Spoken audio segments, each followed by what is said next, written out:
Olá, querido aluno, querida aluna do segundo período Direito. Estamos estudando sobre princípios fundamentais do Estado Democrático de Direito. E este é o nosso segundo encontro.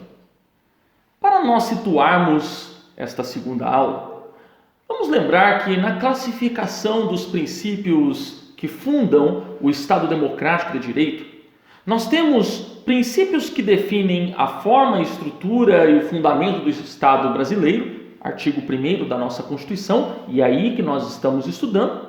Depois nós temos princípio da separação dos poderes, artigo 2º, princípios que fixam os objetivos primordiais a serem perseguidos pela nossa Constituição, artigo 3º, e princípios que traçam diretrizes a serem adotadas nas relações internacionais, artigo 4º.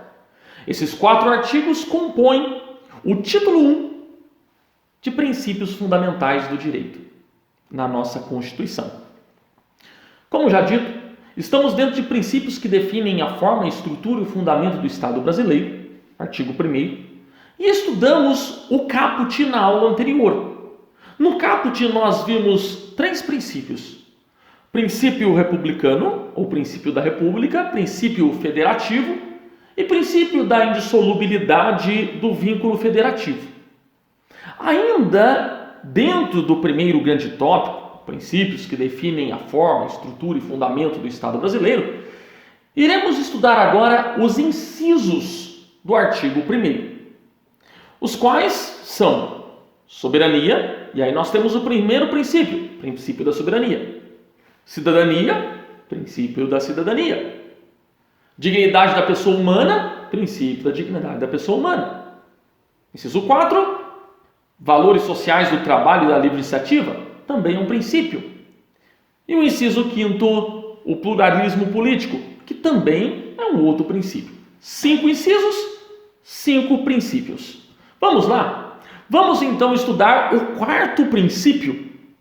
O 4º princípio, considerando os 3 do caput, o 4º princípio. É o primeiro princípio dos incisos, mas é o 4º princípio fundamental que nós estamos estudando. O primeiro desta aula, mas o 4º.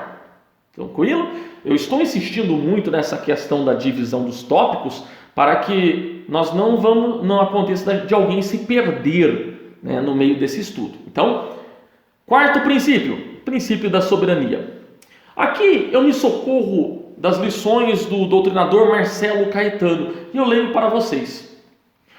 Um poder político supremo e independente, entendendo-se por poder supremo aquele que não está limitado a nenhum outro na ordem interna, e por independente aquele que na sociedade internacional não tem de acatar regras que não sejam voluntariamente aceitas, e está de pé de igualdade com os poderes supremos dos outros povos.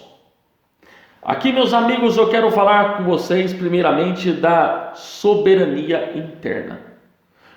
Quando falamos sobre soberania interna, estamos falando sobre capacidade.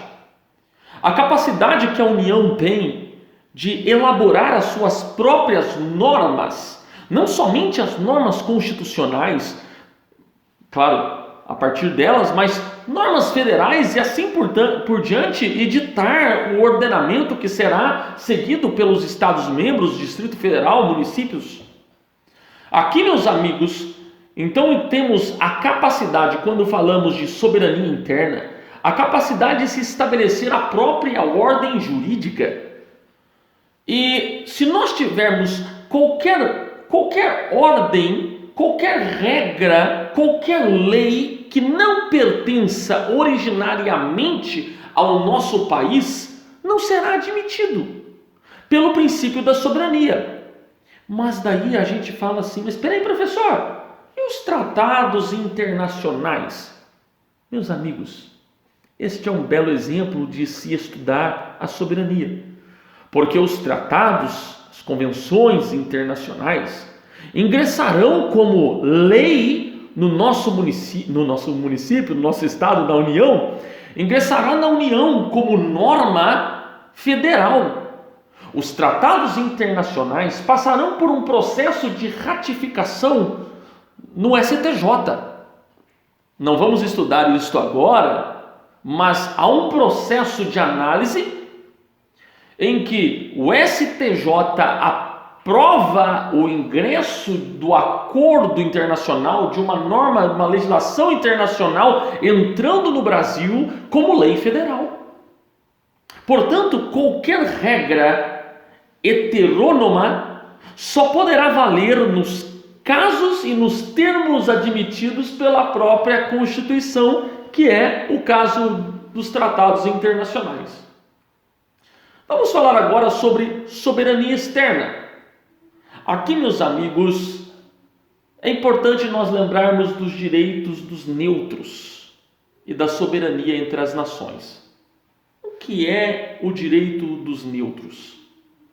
Um país, ele pode, na sua soberania externa, não entrar em guerra, não participar de alguma aliança de guerra. É um direito dele. Está tendo uma guerra, não quero entrar nem de um lado nem do outro, não quero tomar partido. Isso faz parte da soberania, o direito da neutralidade. Um grande exemplo, depois você pesquisa, a Suíça.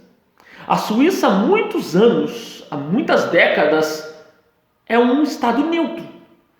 É claro que quando estudamos o direito dos neutros, há algumas consequências dessa escolha. Isto é respeitado pelos outros estados como soberania, mas da mesma forma que um estado decide ser neutro e não amparar nenhum lado e nem outro, da mesma forma, se ele é ameaçado de guerra, ou um país se volta contra ele, ele também está sozinho. Se ele não coopera com outros estados não cooperarão com ele. Então ele tem a sua necessidade de ter um corpo militar, um exército, para realizar a defesa das suas fronteiras. Isso faz parte do direito dos neutros. O processo de soberania entre as nações engloba exatamente em ser reconhecidas fronteiras, ser firmada o respeito aos territórios e também dessa capacidade de participar ou não dessas guerras. Falando sobre neutralidade e soberanias entre as nações, eu quero lembrar vocês a respeito das convenções de Haia. As mais famosas delas são as duas primeiras, que é a de 1899 e a de 1907. E aí nós temos um grande jurista baiano que marcou como um dos maiores juristas brasileiros. Veio da Bahia, o nosso querido Rui Barbosa, que recebeu um apelido como Águia de Haia. Exatamente porque ele foi um jurista convidado pelo presidente da época para compor o corpo que foi representar o Brasil em Haia. Por que Haia? Porque exatamente Haia está nos Países Baixos, reconhecidos como neutros. Não só eles, como eu disse, há outros exemplos. A Suíça, por exemplo, já falei também. Mas Haia se tornou o local de encontro, já que é um local de neutralidade, que não se tem conflito, não se entra em briga. Haia se tornou o local de encontro dos países. E ali se reuniram, por exemplo, em 1907, 44 países para tratar, dentre outros objetivos, do aprimoramento de mecanismos internacionais em busca de resoluções pacíficas de conflitos entre as nações. E ali foi o nosso grande representante, Rui Barbosa, grande jurista brasileiro, em que, após o seu retorno, ele fala assim, olha que interessante, falas dele, vi todas as nações do mundo reunidas e aprendi a não me envergonhar da minha. Medindo de perto os grandes e os fortes, achei os menores e mais fracos do que a justiça e o direito. Olha que interessante, colocando a justiça e o direito acima de toda e qualquer organização política. Portanto, meus amigos, quando falamos sobre formas de soberania, ela pode ser exercida de forma interna e de forma externa. De forma interna, a soberania ela é responsável por delimitar a soberania estatal perante a sociedade na ordem interna. Até onde vai o exercício do Estado-membro, do Distrito Federal? Até onde vai o exercício de um direito municipal? E também a soberania na forma externa. Trata-se da representação dos Estados em uma ordem internacional. A soberania, ela tem início lá no constitucionalismo clássico, no início do século XIX, na verdade nos meados do século XIX, em que naquele momento passou-se a discutir a necessidade de se separar o que é o monarca, o rei, e o que é o Estado, porque até então, quando se falava o rei era o Estado. Ali, com o constitucionalismo clássico, separou-se essas figuras. De um lado o monarca, de outro lado o Estado. E a soberania transferiu-se do monarca, com essa separação, para o Estado. Nós já estudamos sobre isso em constitucionalismo, lembre-se? No primeiro momento, nós tivemos lá atrás, a limitação dos poderes do monarca. Lembre-se disso, com a Magna Carta de 1215 do rei João Sem Terra. Lembre-se. E aí, meus amigos, com o passar do tempo, não só o absolutismo foi sofrendo derrocada, mas também houve um momento. E aí o momento foi de Bill of Rights, lembra-se disso? Bill of Rights, em que nós temos a discussão envolvendo o rei Jaime II, lembra? Com a Maria I, lembra-se disso? E o seu esposo, Guilherme III, lembra disso? Então, naquele momento em que a soberania ela sai do rei e passa a ser transferida para os representantes do Estado. Ali começou ali a mudança do constitucionalismo clássico. Continuando, falando de soberania, Hans Kelsen vai dizer para nós o seguinte: olha, a soberania ela é a qualidade do poder do Estado, sendo ela absoluta, já que nenhuma outra prestação pode se contrapor à vontade estatal. Mas também nós temos que lembrar que a soberania popular é a vontade do povo. E a vontade do povo ela é soberana no seu poder de criação do direito. Portanto, já que todo o poder emana do povo, o povo tem como soberana a sua vontade. É claro que uma Constituição, apesar de rígida, ela não é inflexível, mas ela tem cláusulas pétreas. Se o povo entender que esta Constituição já não tem mais a finalidade, o povo pode então conclamar uma nova Constituinte. Estou fazendo aqui um gancho entre todas as matérias que já estudamos até aqui. Então, uma coisa é a soberania da União, outra coisa é analisarmos que a soberania vem do povo. O professor Canottilho, ele vai dizer o seguinte, que a ideia de soberania popular é exatamente a noção umbilical que se relaciona com um princípio democrático. As características da soberania, portanto, são unicidade, uma vez que não há como nós imaginarmos dois estados exercendo soberania no mesmo lugar. Nós temos um poder que estará acima de todos. Outra característica, indivisibilidade. Afinal de contas, a soberania constitui na aplicação do poder indistinto sobre todos os acontecimentos internos do Estado. Inalienabilidade, já que enquanto esse Estado existir, a soberania será exercida. E, portanto, se o Estado perde a soberania, o Estado desaparece. Então, o Estado existe? Existe soberania. O Estado perdeu a soberania, perde-se o Estado. Ainda uma última característica da soberania é a imprescritibilidade. Afinal de contas, não tem como definir um tempo de duração de soberania. Existindo o Estado, existe a soberania e não se prescreve. Veja que essas características todas caminham juntos. Este é o primeiro princípio que estamos estudando do inciso do artigo 1º, soberania. Vamos falar agora do segundo princípio, que é o princípio da cidadania. Ora, a cidadania nada mais é do que um status do ser humano que será apresentado simultaneamente como objeto e como direito fundamental das pessoas. A cidadania engloba a participação política das pessoas nesse processo de se conduzir negócios e interesses do Estado.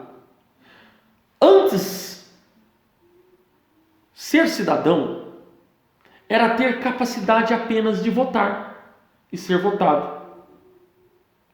Hoje é mais do que isso. Hoje é participar ativamente do processo político. Cidadania não é só votar de 4 em 4 anos. Cidadania engloba, por exemplo, a fiscalização e as manifestações populares. No processo de reivindicação, de melhorias e até de derrocada de presidentes. Atualmente, a cidadania, portanto, ela vai se expressar além da política.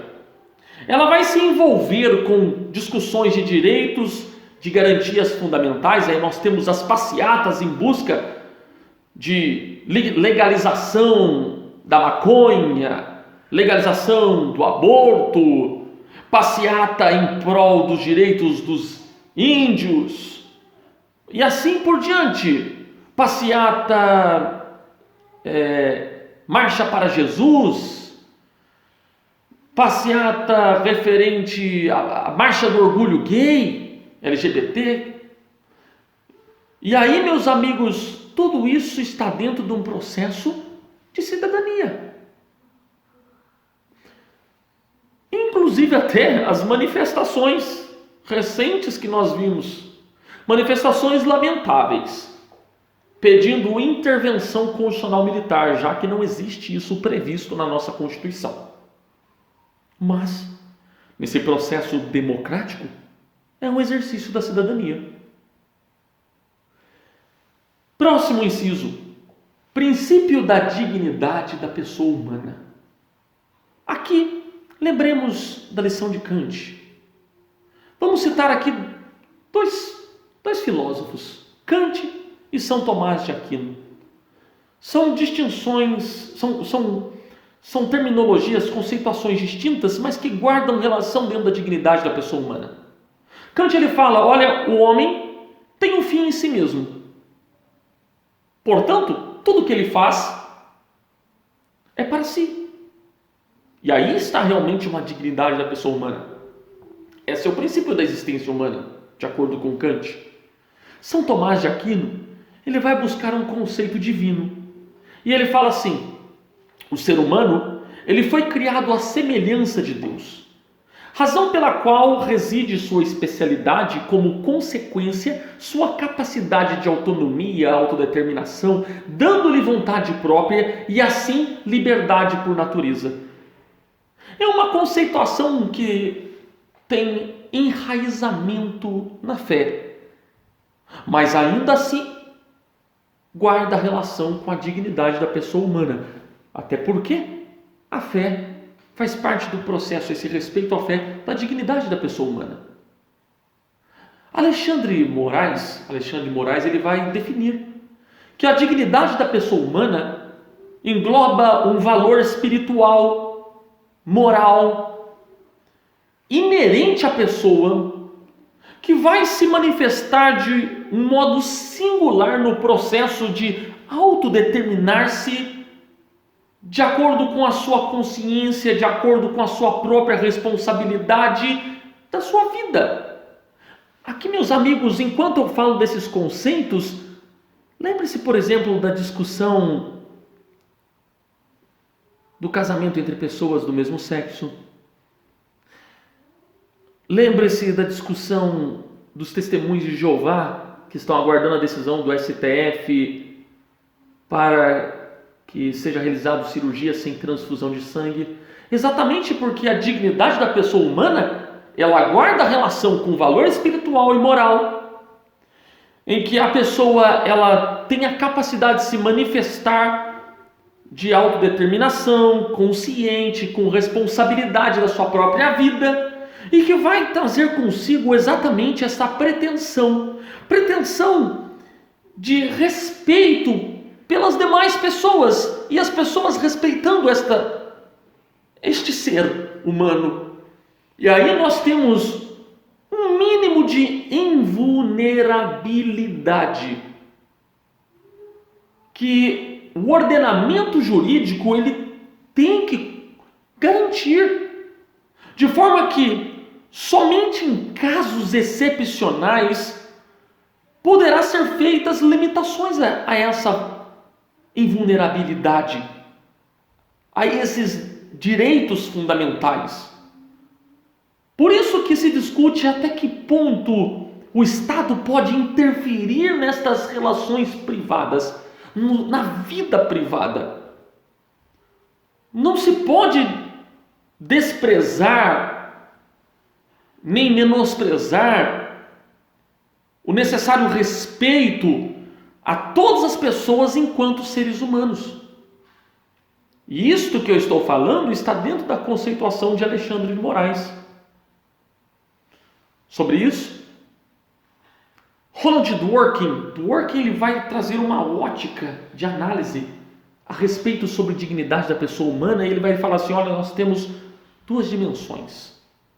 Nós temos de um lado o reconhecimento da importância de cada projeto de vida individual, e de outro lado nós temos a proteção da autonomia individual nessa busca de projeto de vida.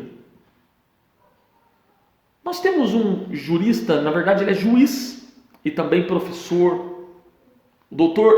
Ingo Wolfgang Sarlet, do Rio Grande do Sul, que ao tratar sobre a dignidade da pessoa humana, ele fala que nada mais é do que o principal fundamento da nossa república, e eu concordo com ele. O que você pensar, o que você imaginar de qualquer área do direito, qual é o nosso propósito de existência? A dignidade da pessoa humana.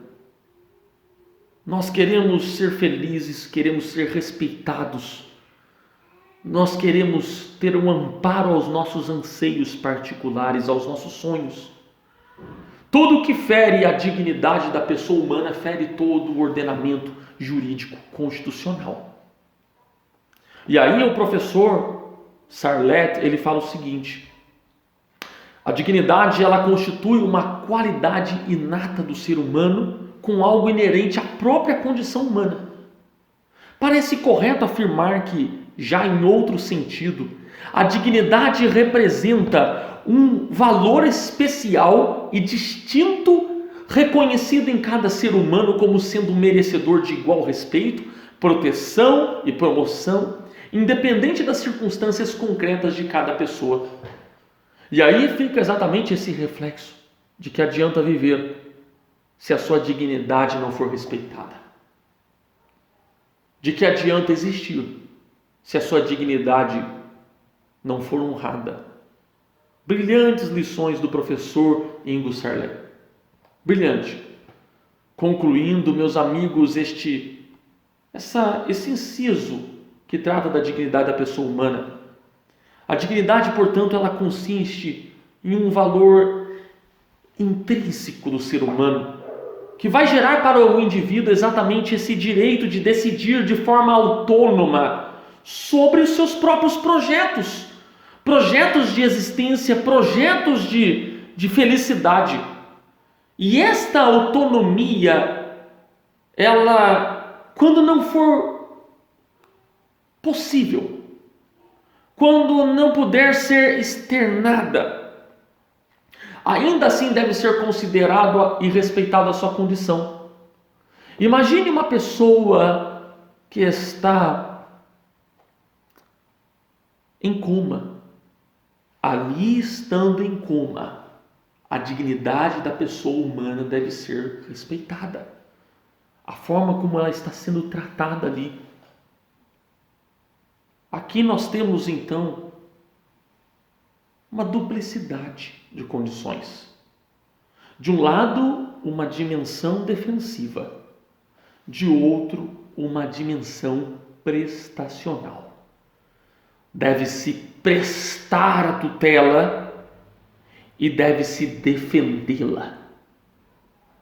Exatamente por isso que nós vemos decisões judiciais referentes ao princípio da dignidade da pessoa humana, como o reconhecimento da união civil entre pessoas do mesmo sexo, ainda que na Constituição o texto está escrito homem e mulher.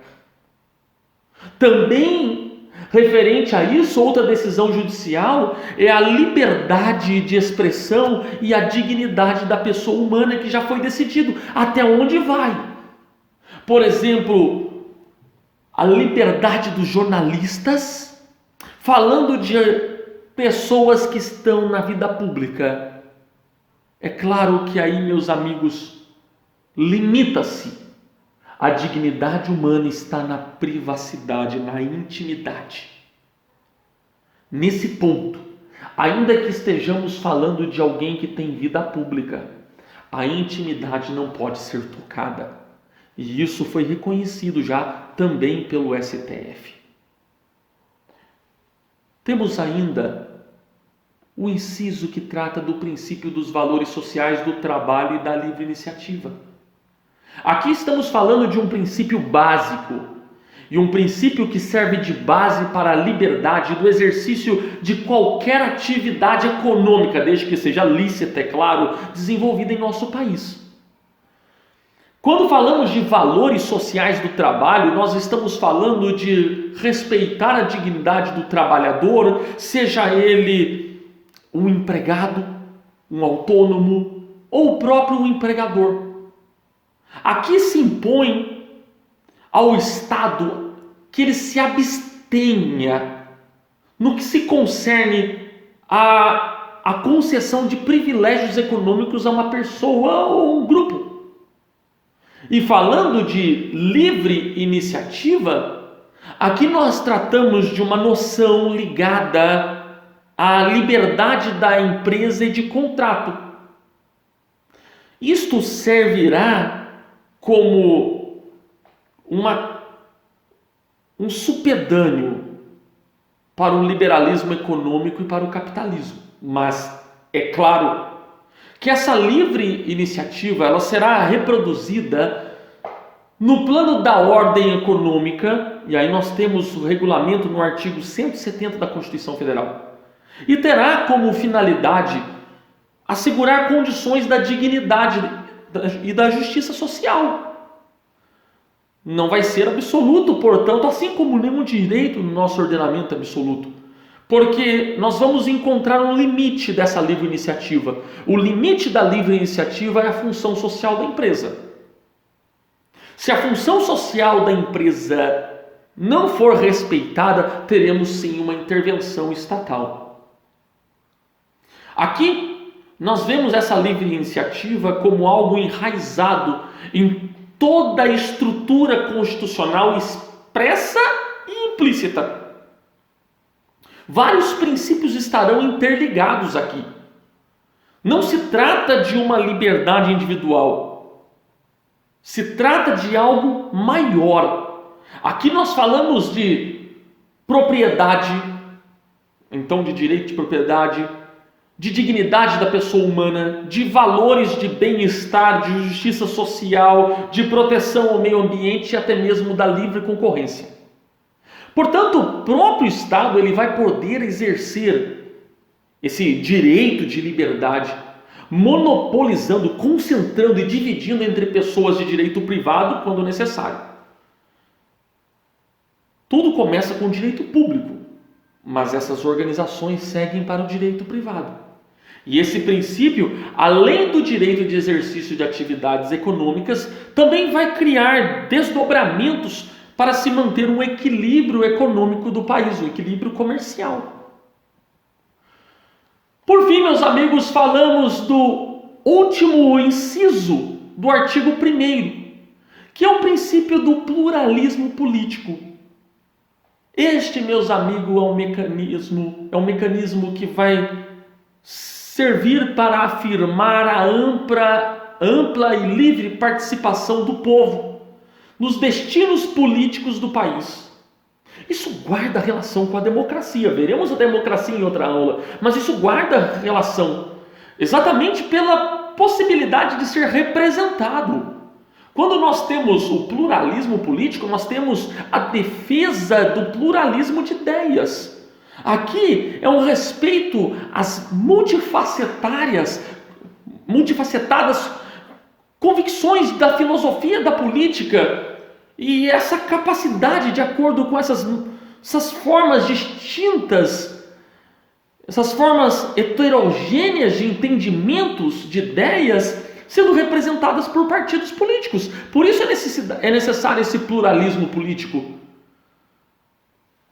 E exatamente daí que se vê o desdobramento do princípio democrático.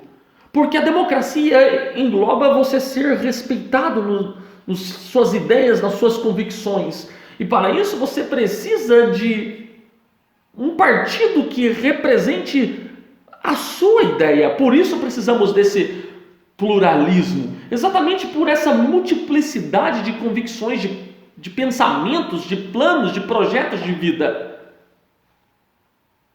Todos têm o direito de ter as suas ideias sendo representadas. Por isso, é necessário um pluralismo político.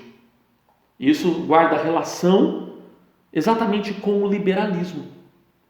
E os direitos fundamentais, portanto, eles são condições sine qua non, ou seja, imprescindíveis para a manutenção dessa ordem do pluralismo no interior do seu Estado. As intolerâncias, exatamente elas que são as práticas que devem ser reprimidas pelo direito e pelo Estado. Pluralismo econômico, ele vai se apresentar não somente como abertura para opções políticas, mas também como possibilidade de participação das pessoas também participarem em partidos políticos. Estes, meus amigos, são os princípios elencados nos incisos do artigo 1º. Na nossa próxima aula, vamos falar sobre os princípios que estão previstos no parágrafo único do artigo 1º. Espero que vocês tenham gostado desse nosso encontro. Mais uma vez, é um prazer imenso estar aqui com vocês e até a nossa próxima aula.